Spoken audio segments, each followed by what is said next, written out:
Now at 5:30, a driver's nightmare. He was about to lose his license for something he never did, and now the I-Team has learned he wasn't alone. And a congressman is now getting involved with this. I-Team reporter Ryan Kath joins us now with the update. Ryan? And David, I've heard from a bunch of drivers who also experienced this RMV nightmare. And our investigation is now pushing a lawmaker to demand a fix to the problem. The I-Team put you in the passenger seat for David Barnes' ordeal.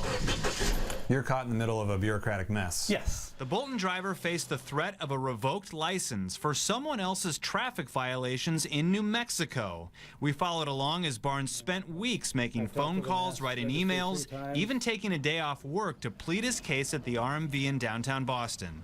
It's frustrating. It's extremely frustrating. Nothing worked until the I-Team finally stepped in to help. You got to really feel for someone like that. Oh, God, yeah. I mean, we've all been stuck in the bureaucratic morass. Our story caught the attention of Representative Mike Capuano.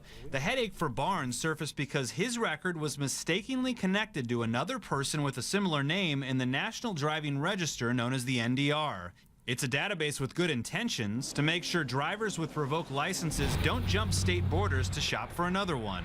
But the congressman told us the execution needs improvement. They need to do a much better, more aggressive, more proactive job in trying to make sure that innocent people don't get sucked in inappropriately. Citing the I-Team story, the congressman sent this letter to the government agency in charge of the NDR, asking for a solution to prevent cases of mistaken identity. We're going to have to try to make some progress. We can't leave it alone the way it is, not after your story. It was awful. The process was awful, but I did it. And I had to do it twice. And the second time was worse than the first. Waltham driver Maria Lopez says nightmare doesn't even begin to describe her experience. The working mom told the I-Team she almost lost her license for someone else's tickets in Arizona twice. This house would fall apart. I mean, I am the primary caretaker for my kids. I am their ride everywhere. I go to work. I can't get to work. My husband has to work. He can't drive me everywhere. I mean, not having a license would be crippling for me. The RMV registrar told the I-Team the department is making changes so innocent drivers like Maria only have to clear their records once. The congressman's goal is to prevent the national problem from ever happening in the first place, so we'll keep following and let you know about any changes.